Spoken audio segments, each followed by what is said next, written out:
NCQA developed a roadmap for the future of healthcare quality and shared it with the Biden-Harris administration. We believe a more equitable, sustainable, and responsive healthcare system requires measurement that is comparable, meaningful, valid and reliable, actionable and timely, patient-centered, outcome-oriented, and digital. We want this digital frame to cover all levels of the healthcare system, allowing the system to identify and promote high-value care more readily. In this report, NCQA outlines how disparities in access, outcomes, and cultural awareness continue to plague the healthcare system.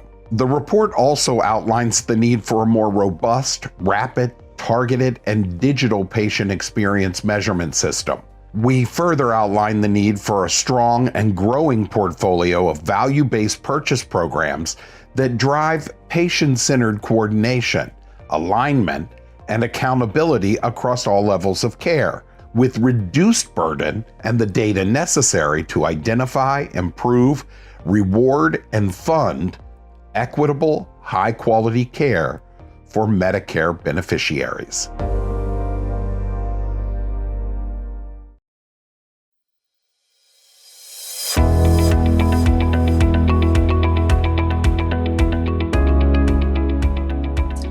Good afternoon. My name is Peggy O'Kane, and I'm the president of the National Committee for Quality Assurance. As many of you know, NCQA is dedicated to improving the quality of healthcare, and we do this through recognition programs like our patient-centered medical home and through quality measurement. And we recognize primary care is foundational to all high-quality healthcare. NCQA is excited to present this award today because primary care is the most important foundation that healthcare has in terms of really improving patient outcomes. Primary care is an important foundation for NCQA's work in quality. Many of our measures are measures of the effectiveness of primary care. We have been very involved with the development and deployment of the patient-centered medical home, and the primary care community is really dear to our hearts. It's my honor to announce that Sue Bornstein is the winner of this year's Primary Care Community Research Leadership Award. Now we will hear about Sue Bornstein from several of her colleagues. Hi, I'm Ankit Sangvi, an executive director with Texas Health Institute, and in my role, have the honor and privilege to know and work alongside Dr. Sue Bornstein as a co-lead for the Texas Primary Care Consortium. Sue has been an incredible physician leader, but I would like to take this opportunity to really think about and talk about Sue as a collaborator and a leader that I get to look to. Sue is special in many ways and truly deserves this honor and recognition for the time that I've had a chance to work on primary care or primary care transformation. One thing is clear, that it is iterative, and to be successful in that iteration, one needs to be perseverant and perseverant. And Sue embodies the two qualities with the utmost dedication, but also a lot of modesty and the willingness to learn from others. Sue, it's truly been an honor and privilege to work alongside you, and as I've shared it with you in a couple of instances, but want to take this opportunity to go on record to state that while THI has been proud and honored to make a difference and play our part in advancing health system and primary care transformation here in the state of Texas, the story wouldn't have been anything close to what it is without your partnership and leadership. Thank you, Sue, and congratulations. Dr. Bornstein is not just a physician leader. She has also made this work her personal mission, that to advance equitable, accessible primary care for the state of Texas. I'm so proud to work alongside her since 2013, where she was also so kind and humble enough to invest into me and my experience, taking my role as a convener into so much more. She's always so modest and willing to communicate and further explain the ins and outs, making primary care and its impact a passion of mine, as well as that of Texas Health Institute. We are so excited for this opportunity for her and can think of no one better to have earned this award. Congratulations, Dr. Bornstein. Well, it is a real pleasure and a privilege to be able to address everyone, including Dr. Bornstein. And I've known Sue for over 2 decades, and she really epitomizes servant leadership. Servant leadership is defined as someone who focuses primarily on the growth and well-being of people in her community and those that belong. Sue comes from a great family. Her mother and father were pillars of the Dallas community, and her father, Dr. David Bornstein, was a very well-respected internist at Baylor University. Sue graduated cum laude with a degree in English and then attained a master's in the study of aging. When she went to medical school, she received the Gold-Headed Cane Award at Texas Tech Medical School. This is the highest honor a medical student can receive, and is jointly nominated and awarded by her peers and faculty. And the Gold-Headed Cane represents the individual who best exemplifies those attributes that are most desirable in the competent and caring physician. Really epitomizes Sue, competent and caring.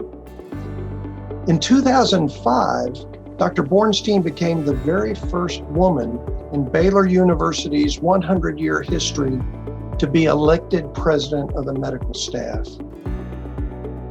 I've known Sue for 20 years, and she almost single-handedly brought the concept of the medical home to Texas.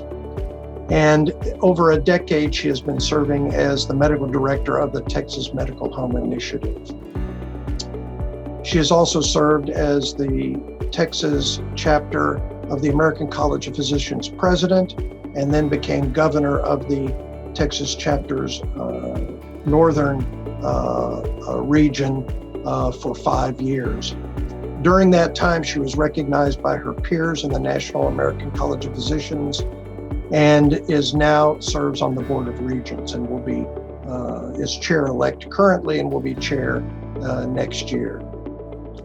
Her scholarly pursuits exemplify Sue's commitment with publications in the ACP. She speaks Spanish fluently, and I can tell you she is an expert fly fisherman as well. Congratulations, Sue, for a well-deserved honor. Hello, I'm Daryl Moen, and I am the EVP and CEO of the American College of Physicians, and I chair the Primary Care Collaborative. It's really my pleasure to introduce Dr. Susan Bornstein, who is a co-conspirator in primary care. I've gotten to know her through both her tremendous work in the primary care realm in Texas, as well as her incredible work in advocacy and leadership for the American College of Physicians. Dr. Bornstein is really special. She almost single-handedly brought the concept of the medical home to Texas over a decade ago. Since 2008, Dr. Bornstein has been the executive director of the Texas Medical Home Initiative.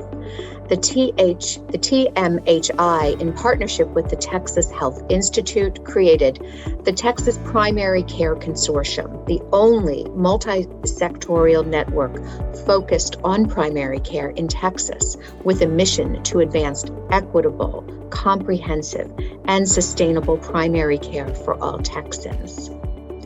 Dr. Bornstein is so deserving of this award. She is the epitome of an outstanding individual who demonstrates incredible servant leadership and research to ensure that foundational primary care is there for our communities, and also has advocated for this at the state healthcare level.